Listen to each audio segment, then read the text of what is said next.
Hi, good evening, Joan and Noah. Nice to speak with you both.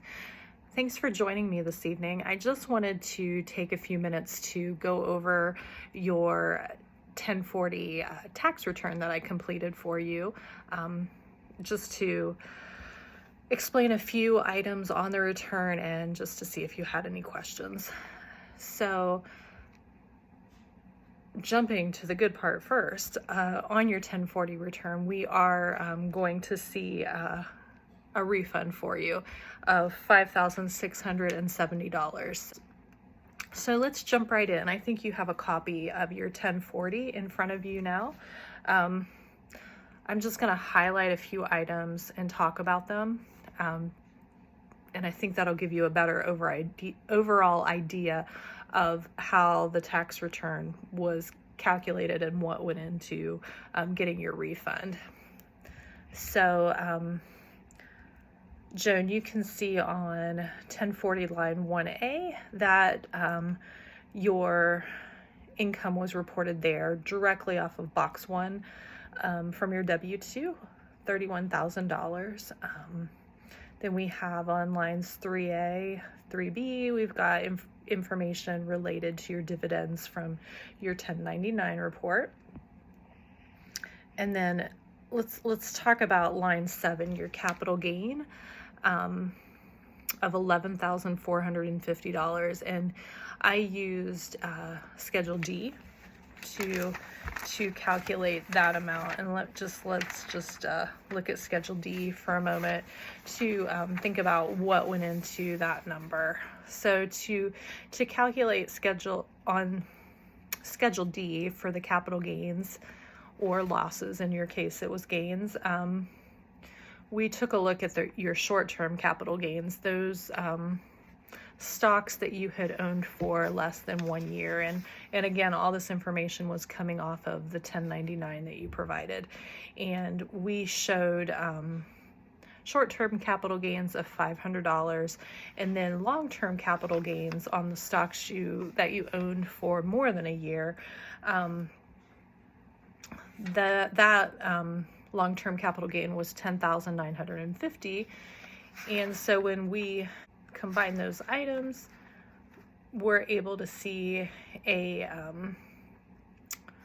total capital gain of $11,450. So that summarizes line 7. And then let's look at line 8, other income from Schedule 1, line 10, and that other income was $36,909. And if we look at Schedule 1, just briefly, that's just additional income and adjustments to your income. So Noah, that's taking into account your business, the ARC, the pet store that you do own, and we took into account the business income as well as on this form we also included your rental income. And so the total of your business income and your rental income was reflected on line 8, $36,909. And then if we go ahead and jump to line 10, again, looking at Schedule 1 and line 26, this is adjustments to your income of $7,536. Those adjustments, as you'll see in line 11, those adjustments are going to be subtracted from your total income on line 9 to calculate an adjusted gross income. And that adjustment on line 10 of $7,536 was related to the deductible part of your self-employment tax. So you were able to deduct 1/2 of your self-employment tax, and also included is your IRA deduction, since you contributed to an IRA, smart work. Those two combined added up to the adjustment to income of $7,536. Then we were able to calculate your adjusted gross income on line 11. And then on line 12, I did calculate on Schedule A. You itemized your deductions, took a look at that, and it ended up being better just to take the standard deduction. So that's what's reflected on line 12. And if we look at line 13, then we have the qualified business income deduction from Form 8995. And 8995 took into account your qualified income from the ARC, from your self-employed business, and also took into account that business income. And then based on that income and a few other factors, we were able to calculate your business income deduction.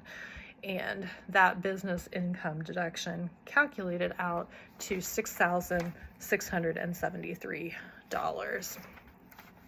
And then just by adding that qualified business income deduction to your standard deduction, we got a total deduction of $32,573, which we then subtracted from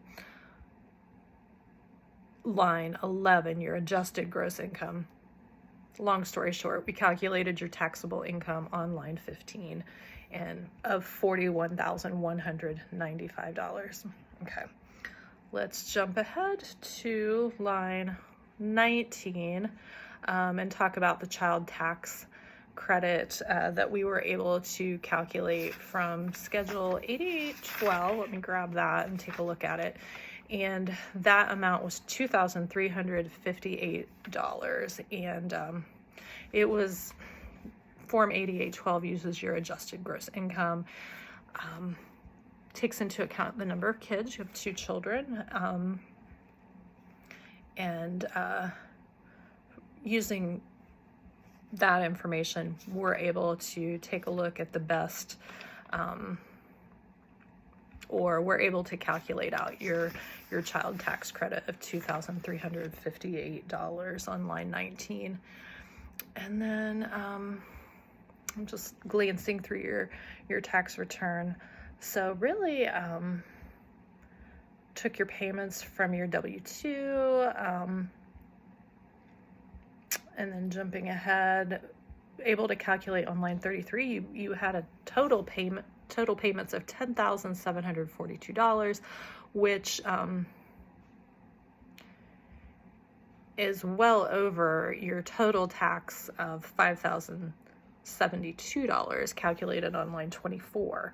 So by subtracting what your taxes should have been from your actual payments of $10,742, on line 35A, you'll see,